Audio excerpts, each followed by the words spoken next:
Welcome to the show. நான் உங்கள் பிருந்தா. இன்னைக்கு ஒரு சூப்பரான ஒரு பார்க்குக்கு வந்திருக்கோங்க. எஸ், ஒரு பிளசண்டான ஒரு ஃபீலிங் இருக்கு. எல்லா பக்கமும் ஒரு மரம், செடி, கொடி, நல்ல காற்று அப்படின்னு சொன்னாலே இதோட ஒரு நல்ல ஒர்க் அவுட் பண்ணிடலாம் அப்படின்னு சொல்லி மனசு சீக்கிரமா பண்ணணும் அப்படின்னு சொல்லிட்டே இருக்குது. இன்னைக்கு என்ன டைப் ஆஃப் ஒர்க் அவுட்லாம் பண்ண போறோம் அப்படிங்கறத நம்மளோட ட்ரெயினர் மேம் ராஜேஸ்வரி மேம்கிட்ட கேட்டு தெரிஞ்சுக்கலாம். முதல்ல அவங்க வெல்கம் பண்ணிடலாம். வாங்க. வணக்கம். வணக்கம். ஹலோ, எப்படி இருக்கீங்க? நல்லா இருக்கேன். நீங்க எப்படி இருக்கீங்க? ரொம்ப நல்லா இருக்கிறேன் மேம். சூப்பர். அண்ட் சூப்பரா இருக்குல்ல இந்த பிளேஸ் பார்க்கும்போதே. நல்ல ஒரு காற்று அண்ட் இங்கேயே இருந்துடலாம் அந்த மாதிரி ஒரு ஃபீலா இருக்குது. ஸோ இன்னைக்கு நம்ம என்ன ஒர்க் அவுட் பார்க்க போறோம்? இன்னைக்கு நம்ம பிஃபோர் ஸ்ட்ரெச்சஸ் என்ன பண்ண போறோம், ஒர்க் அவுட்க்கு முன்னாடி என்ன டைப் ஆஃப் ஸ்ட்ரெச்சஸ் பண்ண போறோம் தான் பார்க்க போறோம். பேசிக்காக நம்மளோட லெக்கு தான் ஸ்ட்ரெச் ரொம்ப அதிகமாக தேவைப்படும். ஸோ அதுக்கு நம்ம 3 டைப்ஸ் ஆஃப் ஸ்ட்ரெச்சஸ் மட்டும் நம்ம பார்க்க போகிறோம். நம்மளோட quadriceps muscle, hamstring muscle and IT band stretch பண்ண போகிறோம். ஸோ ஃபர்ஸ்ட் நம்மளோட குவாட்ரிப்ஸ்க்கான ஸ்ட்ரெச் பண்ணிக்கலாம். ஓகே. ஸோ 1 leg up, நம்மளோட ஆங்கிள் நல்லா ஹோல்ட் பண்ணிக்கோங்க. ஹோல்ட் பண்ணிவிட்டு ஸ்ட்ரெச் ஃபுல்லாக 8 கவுண்ட்ஸ் ஹோல்ட் பண்ணிக்கலாம். 1 2 3 4 5 6 7 8. Slowly relax, change, hold, 8 counts again. 8 7 6 5 4 3 2 1. Slowly relax. இது நம்மளோட front thigh. இது quadriceps muscle-காக பண்றோம். Next is hamstring stretch. Little forward bend. Both the legs, both the hands straight. Hold. 8 counts. 8 7 6 5 4 3 2. Relax. Change. Stretch again. 8 counts. 8 7 6 5 4 3 2. Slowly relax. Next is IT band. இது crossல வச்சுக்கோங்க. crossல வைக்கும்போது நம்மளோட centre point பார்த்தீங்கன்னா V டைப்ல இருக்கணும். So க்ளோஸ்ல இருக்கணும். க்ளோஸ்ல இருந்துட்டு எந்த லெக் கிராஸ் பண்ணியிருக்கோமோ அந்த லெக் சைடில் down. Stretch, hold. 8 counts. Slowly relax. Change. Same 8 counts, hold, relax. So இந்த 3 basic steps பண்ணாலே நமக்கு போதுமானது. ஃபர்ஸ்ட் நம்ம ஒரு சில ஸ்ட்ரெச்லாம் பண்ணியிருந்தோம். இப்போ ஒரு நார்மலா இப்போ நம்ம ஒரு வாக் போற மாதிரி இல்ல ஜாக் போற மாதிரி அது நம்ம ப்ரொசீஜரா எப்படி பண்ணணும் அப்படிங்கறத நம்ம செஞ்சு காமிக்கலாம். ஓகே, ஃபர்ஸ்ட் ஸ்டார்ட் பண்ணிக்கலாம். வாக்கிங். ஸோ 1 minute நல்லா வாக் பண்ணிக்கலாம். அதுக்கப்புறம் ஒரு குட்டி ஜாக், ஸ்லோ ஜாக். எஸ், ஒரு சர்டைன் லிமிட்க்கு அப்புறமா அகெயின் ஒரு வாக். ஸோ இது மாதிரி பண்ணும்போது நம்மளுக்கு நீ இன்ஜுரிஸ் எதுவுமே ஆகாது. ஸோ பேசிக்காக slow again slow walk, again turn, ஒரு வாக். ஓகே.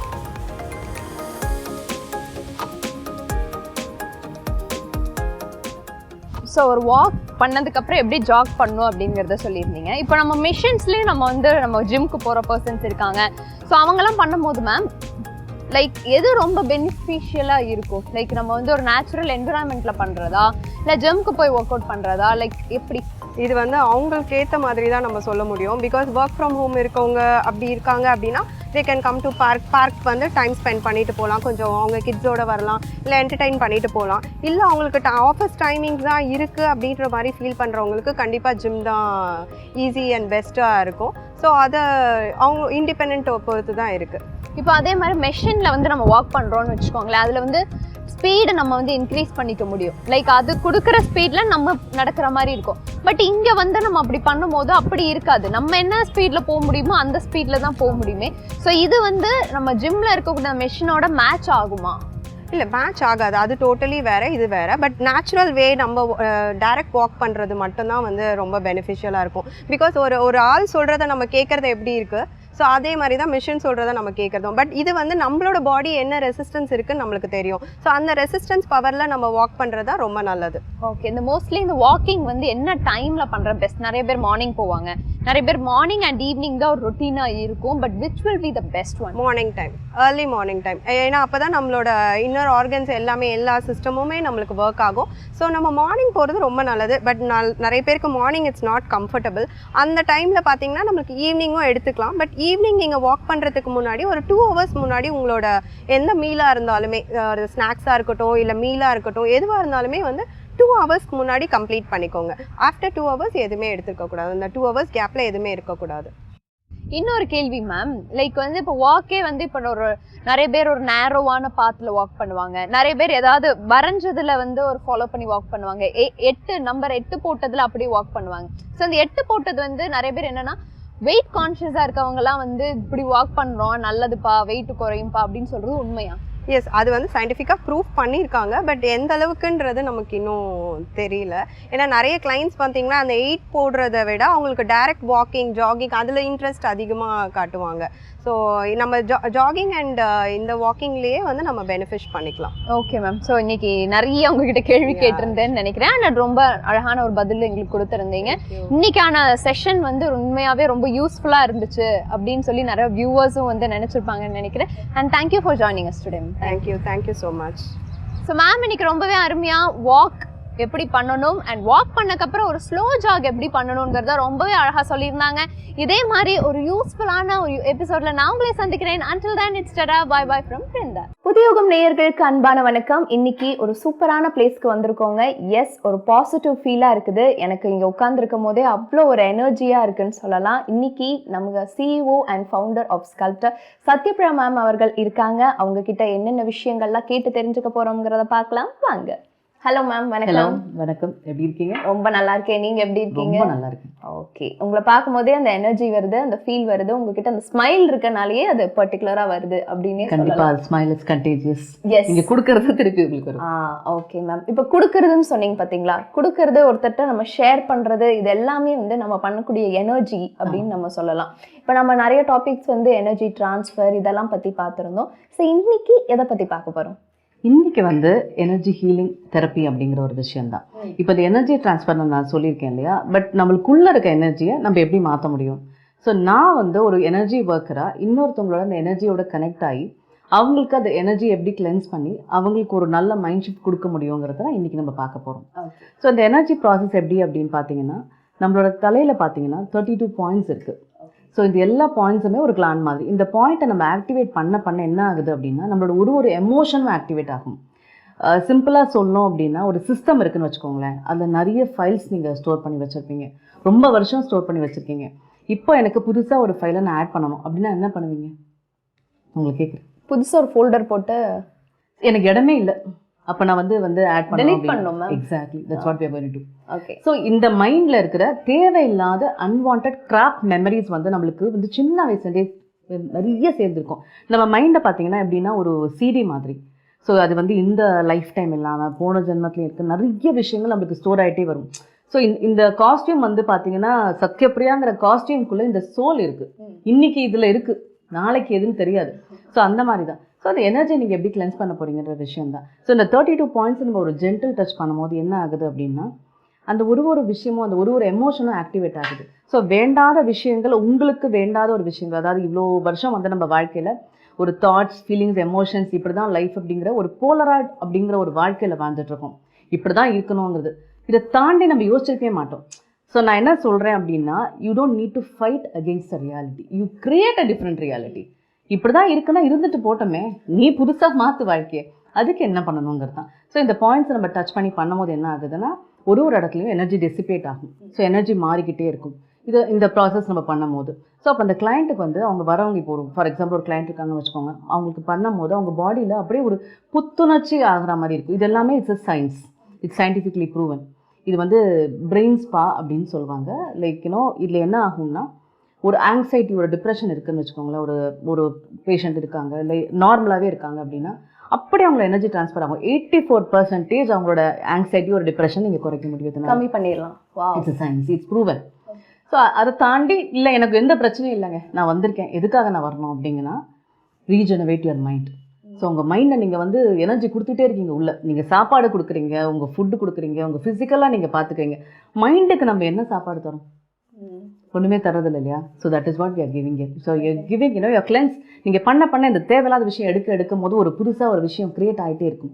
அதுதான் இன்றைக்கி பண்ண போகிறோம். ஸோ இதுக்கு வந்து நம்ம ஆஃபீஸில் ஒரு கிளைண்ட் இருக்காங்க, மேபி அவங்கள வந்து டேரெக்டாக வர வச்சு உங்களுக்கு டேரெக்டாக டெமான்ஸ்ட்ரேட் பண்ணி காட்டுறேன். சூப்பர் மேம், அவங்கள பார்க்கலாம். ஸோ கிளைண்ட்டுக்கு நம்ம எப்படிங்கிறத நீங்கள் சொல்லி காமிக்க போகிறீங்க, வியூவர்ஸ் அதை பார்த்து எப்படிங்கிறத பார்த்துக்கலாம். சொல்லுங்க மேம். ஸோ ஓகே, இப்போ எப்படின்னா ஃபஸ்ட்டு வந்து இந்த கிளைண்ட்டோட நம்ம கனெக்ட் ஆகணும். நான் சொன்னேன் இல்லையா எனர்ஜி ட்ரான்ஸ்ஃபர்னு. ஸோ இந்த இடத்துல நான் வந்து பண்ணும்போது என்னோட எனர்ஜி அவங்களோட கனெக்ட் ஆகும். ஸோ என்னோட எனர்ஜி நான் அவங்களோட கனெக்ட் பண்ணால் மட்டும்தான் அவங்கள இந்த எனர்ஜி கிளென்ஸ் ப்ராசஸ்க்குள்ளே என்னால் கொண்டு வர முடியும்.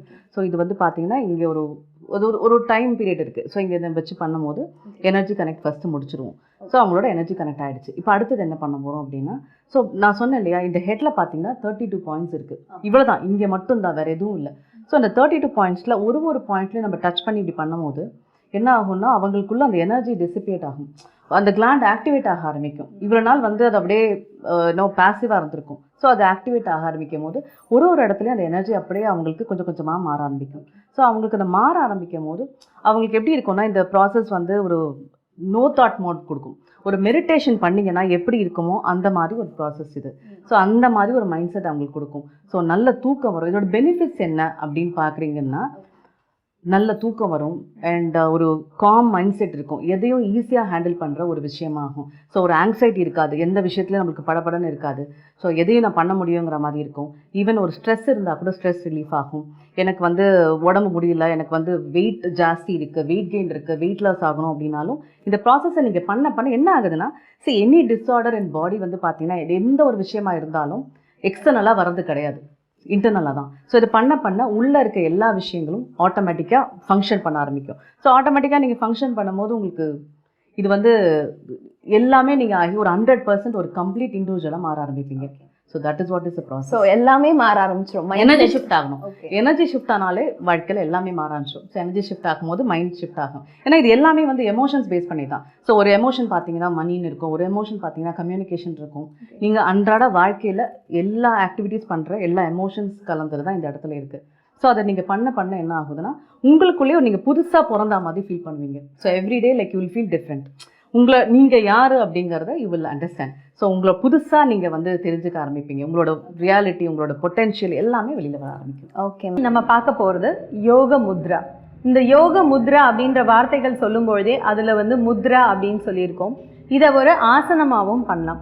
ஸோ ஒரு முத்ரா ப்ளஸ் ஆசனா இது ரெண்டும் கலந்து நம்மளுடைய முதுகு தண்டுக்கு வந்து எப்படி ஸ்ட்ரென்தன் பண்ணுறது அப்படின்ற ஒரு ஆசனாவை தான் இன்றைக்கி பார்க்க போகிறோம். 99% இன்றைக்கி எல்லாருக்கும் இருக்கக்கூடியது பேக் பெயின். ஸோ இந்த பேக் வந்து எவ்வளோ தூரம் உங்களால் ஸ்ட்ரென்தன் பண்ண முடியும், நல்லா ஸ்ட்ரெச் பண்ண முடியுதா அப்படின்றத தான் இன்றைக்கி நம்ம இந்த போஸ்ட்டில் பார்க்க போகிறோம். வாங்க.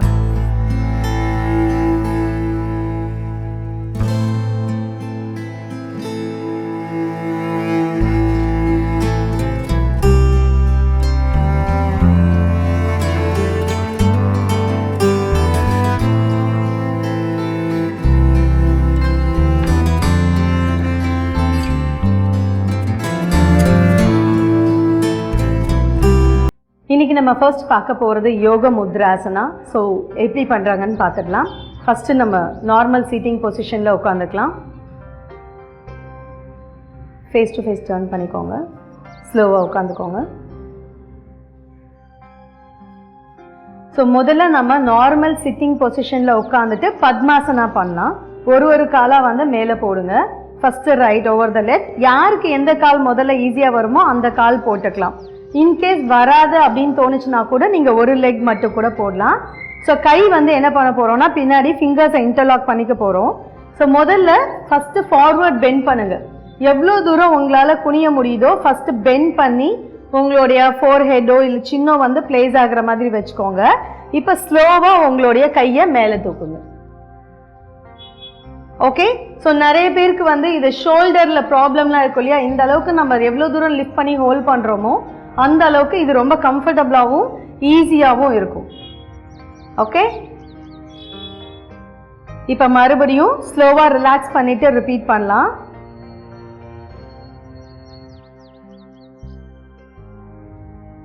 ஓகே, இப்போ நீங்க பத்மாசனா போடுறீங்க, எனக்கு இன்னும் கொஞ்சம் கம்ஃபர்ட் ஜோன் வேணும் அப்படின்னு தோணுச்சுன்னா இப்போ லெக்கை சேஞ்ச் பண்ணி போடலாம். ஸோ இப்போ இவங்க வந்து ஒருத்தர் right leg first left leg ஃபர்ஸ்ட்டுன்னு போட்டிருக்காங்க. இப்போ இதை உல்டாவாக மறுபடியும் சேஞ்ச் பண்ண போகிறாங்க. கை பேக்கில் லாக் பண்ணிக்கோங்க. ஃபஸ்ட்டு ஃபார்வர்ட் பெண்ட் பண்ணிவிட்டு இந்த பொசிஷனை ஸ்டெபிள் கிடச்சதுக்கு அப்புறமா ஸ்லோவாக இன்ஹேல் பண்ணி ஹேண்ட்ஸ் வந்து மேலே ரைஸ் பண்ணிக்கோங்க. ஸோ இது நிறைய பேருக்கு கை தூக்கவே முடியாது இனிஷியலாக. ஸோ உங்களுக்கு எவ்வளோ தூரத்துக்கு முடியுதோ உங்கள் கம்ஃபர்ட் ஜோனில் நீங்கள் தூக்கி பழகுங்க. நல்லா வந்ததுக்கு அப்புறமா நீங்கள் ஆட்டோமேட்டிக்காக கை மேலே ரைஸ் ஆகிடும். ஓகே, இப்போ ஸ்லோவாக ஃபஸ்ட்டு கையை டவுன் பண்ணுங்க. Slowly relax. ஓகே, இப்போ ஸ்லோவாக அப். இப்போ கால் நீட்டி மறுபடியும் தண்டாசனா பொசிஷனில் உட்காந்துக்கோங்க.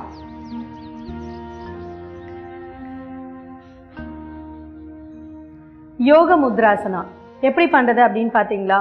ஸோ சிட்டிங் போஸில் பத்மாசனாவில் உட்காந்துட்டு கையை வந்து இன்டர்லாக் பண்ணி பண்ணாங்க. ஸோ ஒவ்வொரு போஸ் பண்ணும்பொழுது அது பண்ணும்பொழுதே நம்மளால் ஃபீல் பண்ண முடியும் எந்தெந்த பொசிஷனில் உட்காந்துருந்தால் நம்ம உடம்பு வந்து கான்ட்ராக்ட் ஆகுது, எங்கே வந்து ஃப்ளெக்சிபிளாக இருக்குது, எங்கே ஸ்ட்ரெச் ஆகுது, இது எல்லாத்தையுமே நம்மளால் ஃபீல் பண்ண முடியும். ஸோ நீங்கள் இந்த அப்டமன் பேஸ்டு ஒர்க் அவுட் அப்படின்னு சொல்லும்பொழுது நம்ம வயிறு என்ன பண்ணோம்னா நல்ல கான்ட்ராக்ஷன் கிடைக்கும். ஸோ வயிறு சம்மந்தப்பட்டமான எந்த பிரச்சனைகள் இருந்தாலும் இதுக்கு ஒரு பெஸ்ட் சொல்யூஷன் அப்படின்னு சொல்லலாம். அதே மாதிரி ஃபிங்கர்ஸ் இன்டர்லாக் பண்ணி நிறைய பேரால் தூக்கவே முடியாது. ஏன்னா ஷோல்டர் ப்ராப்ளம் நிறைய பேருக்கு இருக்குன்னா உங்களால் வந்து கை தூக்கவே முடியாது. ஸோ நீங்கள் ரெகுலராக என்ன பண்ணலாம் அப்படின்னா கொஞ்சம் கொஞ்சமாக ஹைட் இன்க்ரீஸ் பண்ண உங்களுடைய ஷோல்டர் மொபிலிட்டி இன்க்ரீஸ் ஆகும். 3 விஷயந்தாங்க இதில். ஒன்று, வயிறு கான்ட்ராக்ட் ஆகுது. 2வது, பேக்கில் வந்து முதுகு தண்டு ஃபுல்லாக நல்லா ஸ்ட்ரெச் ஆகிருக்கு. 3வது, கை ஷோல்டர் பிளேட்ஸ் வந்து நல்லா மொபிலிட்டி கிடைக்கிற மாதிரி உங்களுக்கு ஸ்ட்ரெச் ஆகிருக்கு. இந்த 3 விஷயத்தையுமே நம்ம ஒன்றா கிளப் பண்ணி பண்ணுறோம். நிறைய பேருக்கு இன்றைக்கி இருக்கக்கூடிய ப்ராப்ளம் என்ன? ஹெட்ஏக், மைக்ரைன், ஸ்ட்ரெஸ், இந்த ஒன் சைடு ஹெட்ஏக். ஸோ இந்த மாதிரி நிறைய விதமான நமக்கு ப்ராப்ளம்ஸ் இருக்குது. இதுக்கு மெயினான காரணம் என்ன? நீர் வந்து நம்ம நெத்தியில் கோத்துட்ருக்கு அப்படின்னு சொல்லுவோம். நம்ம பேசிக்காக ஆவி பிடிப்போம் இல்லையா? ஸோ இந்த போசஸ் நீங்கள் பண்ணும்பொழுதும் வந்து நமக்கு இந்த ஃபோர்ஹெட் ரிலேட்டட் ப்ராப்ளம்ஸ் நான் சொன்ன மாதிரி சைனஸ், மைக்ரைன் இதெல்லாமே வந்து ரெக்கவர் ஆகும். அதே மாதிரி இன்னொன்று நமக்கு சக்ராஸ் அப்படின்னு சொல்லும்பொழுது நம்மளுடைய அந்த சக்ராஸை ஆக்டிவேட் பண்ணக்கூடியது குண்டலினி எனர்ஜியை வந்து நல்லா ஆக்டிவேட் பண்ணி கொடுக்கறதுக்கும் இந்த போஸ் வந்து ரொம்ப ஹெல்ப்ஃபுல்லாக இருக்குது. அண்ட் மோர் ஓவர் ஆக்ன சக்ராவோடைய மெயின் ஆக்டிவேஷன் பாயிண்ட் அப்படின்னு சொல்லி இந்த யோக முத்ராசனா வந்து நீங்கள் சொல்லலாம். அண்ட் மோர் ஓவர் நம்மளுடைய பேராசிம்பத்தட்டிக் நர்வஸ் சிஸ்டம் அப்படின்னு சொல்லுவோம், நர்வ்ஸ் மூலியமாக. ஸோ இதில் வந்து அட்டாமிக் நர்வஸ் சிஸ்டமும் பேராசிம்பத்தட்டிக் நர்வஸ் சிஸ்டமும் ரெண்டும் வந்து ஒன்றா இணைஞ்சு நமக்கு நல்ல ஸ்ட்ரெச், நர்வ்ஸ் எல்லாம் வந்து நல்லா ஸ்ட்ரென்தன் ஆகிறதுக்கும் ப்ளஸ் மசில்ஸ் வந்து ரொம்ப ரிலாக்ஸ்டாக இருக்கிறதுக்கும் இந்த ஆசனா ரொம்ப ஹெல்ப் பண்ணுது. இந்த ஆசனாவை நீங்கள் ரெகுலராக ப்ராக்டிஸ் பண்ணிட்டே இருங்க. அடுத்த செக்மெண்ட்ல இன்னொரு ஆசனாவோட மீண்டும் சந்திக்கிறேன். வணக்கம்.